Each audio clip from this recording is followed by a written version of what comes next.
Ayan po. Akin na lamang pong ililibot ang camera para po makita nyo ang buong palibot. At kung kayo po pala pupunta sa property na ito mula po sa Quezon City, more or less po 1 oras lamang po ang travel time nyo, or mga 1.5. Depende po takbo nyo kasi malapit lamang po ito. Ang dadaanan nyo po yan pong Marilaki Highway or Marcos Highway. Malapad po ang daan na yan at hindi po nagta-traffic dyan. Ito pong sarapan natin ay Dalandan po ito. Yan, sa ngayon po ay summer, medyo mahina po ang bunga ng mga nyug pagka po summer dahil sa init. Lalakas naman po ang bunga niyan pag tag-ulan.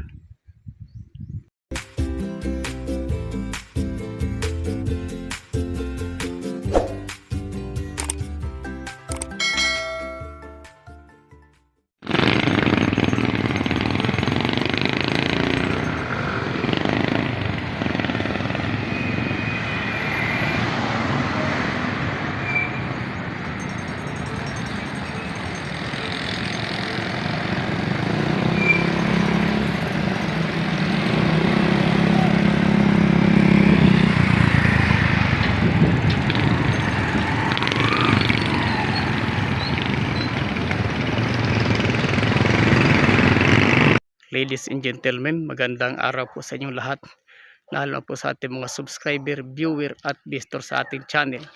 At kung kayo po hindi pa nakapag-subscribe sa YouTube channel, kayo po inimbitahan namin mag-subscribe po kayo para niyo po makita ang lahat ng ating property for sale at maging updated po kayo sa lahat ng video na aming i-upload. Location po natin is Sampaloc, Tanay Rizal. Ito po ay 1 hectare na fruit bearing trees. Yan, napakarami na pong tanim. Pasok po ang sasakyan sa property na ito. May mga durian po tayo, marami pong nyug at iba't ibang klaseng fruit bearing trees. Meron po tayong mangga, may mga chiko, at kukuhanan ko po ang paligid-ligid dito ng video. Marami pong taniman property na ito. Ito po ay may tubig po dito. Ang tubig po dito ay tubig bukal, yung po mineral water. Ang kuryente naman po solar, pero pare po tayo magpakabit, medyo mahaba-haba lang po ang transmission line na ating gagamitin. Ito po ay titulado. Yan, ito pong hasarapan ko, rambutan po ito. Marami pong rambutan. Yan, may mga langka po tayo dyan. Ito po. Ang sitwasyon po ng lupa natin ay combination po ito ng patag at rolling. Ang pagka-rolling niya naman po ay napakabanayad. Nasa mga 9 o'clock lamang po ang pagka-slope niya. Ito na po yun. Pagmasdan nyo po ang loob ng property. Nyugan po at halong saging at iba't ibang klase mga fruit bearing trees. Marami po tayong manggang kinalabaw. Doon po banda yung mga mangga po yan. Dito naman sa portion nito, napakarami pong chiko dito banda. Mga namumunga na po yan. At pag season po ay talaga marami tayong ma-harvest dito. Itong harapan natin papaya, maliit lang.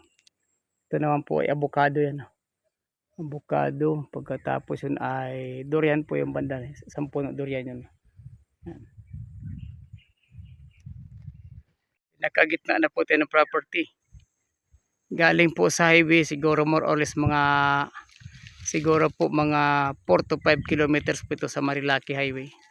Simentado naman po yung daanan, pero mayroon pa po tayong hindi pa simentado na more or less po siguro mga 200 meters papasok sa property. Yan. Marami po ako nakikita mga puno ng mga durian na malaki na. At may dalandan pa po. Yung puno na yun na malaki, durian po yan. Yan. At napakarami pong mga mangga. Ito na po ang lobo. Malinis siya at may mga tanim. Ang mga nyug po dito siguro nag-edad po ito mga 25 taon. Napakarami pong puno ng nyug. Yan. May dalandan po tayo, meron po tayong bamboo. Ayan po. Akin na lamang pong ililibot ang camera para po makita nyo ang buong palibot. At kung kayo po pala pupunta sa property na ito mula po sa Quezon City, more or less po 1 oras lamang po ang travel time nyo, or mga 1.5. Depende po takbo nyo kasi malapit lamang po ito. Ang dadaanan nyo po yan pong Marilaki Highway or Marcos Highway. Malapad po ang daan na yan at hindi po nagta-traffic dyan. Ito pong sarapan natin ay Dalandan po ito. Yan, sa ngayon po ay summer, medyo mahina po ang bunga ng mga nyug pagka po summer dahil sa init. Lalakas naman po ang bunga niyan pag tag-ulan. Happy viewing po sa lahat at maraming salamat po sa pagtangkilik nyo sa aming YouTube channel.